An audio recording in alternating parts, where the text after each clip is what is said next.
Hi friends, welcome to Medico Delights. சாதம் tiffin களி என்ன செஞ்சாலும் இந்த கறி செஞ்சு பாருங்கள், அல்டிமேட்டாக இருக்கும். இப்படி ஒரு டேஸ்ட்டு நம்ம சாப்பிட்ருக்கவே மாட்டோம், ஆனால் நல்லா இருக்குது. ட்ரை பண்ணி பாருங்கள். ரெசிபி என்னென்னு பார்க்கலாமா? வாத்து மீட்டு தாங்க இன்றைக்கி நான் சண்டே ஸ்பெஷலுக்கு எடுத்திருக்கேன். என்ன எப்படி செய்யலான்னு பார்க்கலாமா? நான் வாத்து ஆல்ரெடி க்ளீன் பண்ணி தாங்க வாங்கிட்டு வந்தேன். க்ளீன் பண்ணிவிட்டு கொஞ்சம் தண்ணியில் அலசி எடுத்து வச்சுருக்கேன்.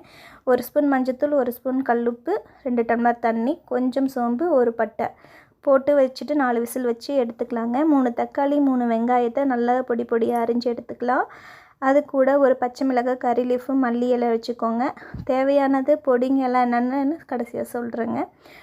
கொஞ்சோண்டு சோம்பு போட்டு 2 ஸ்பூன் எண்ணெய் ஊற்றிட்டு கறி லீஃபு, பச்சை மிளகாய், கட் பண்ணி வச்சுருக்க அந்த தக்காளி வெங்காயம்லாம் போட்டு நல்லா வதக்கிக்கலாங்க.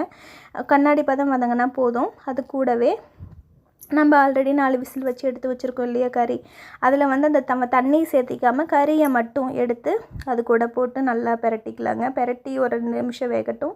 வெந்ததுக்கப்புறமா நாம் எடுத்து வச்சுருக்கோம் இல்லையா பொடி, மிளகாத்தூள், கரம் மசாலா, தனியாத்தூள், அப்புறமா சிக்கன் மசாலா 2 ஸ்பூன், அது மட்டும் போதுங்க. வேறு எந்த பொடியும் அடிஷ்னலாக சேர்த்தணுன்னு கிடையாது.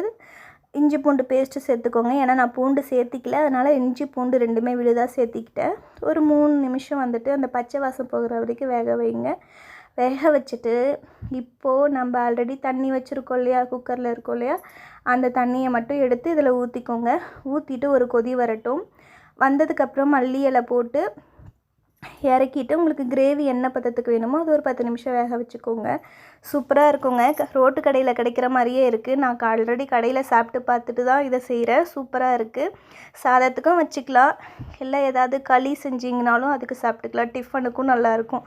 மறக்காமல் இந்த ரெசிபி சேவ் பண்ணிவிட்டு ட்ரை பண்ணி பாருங்கள்.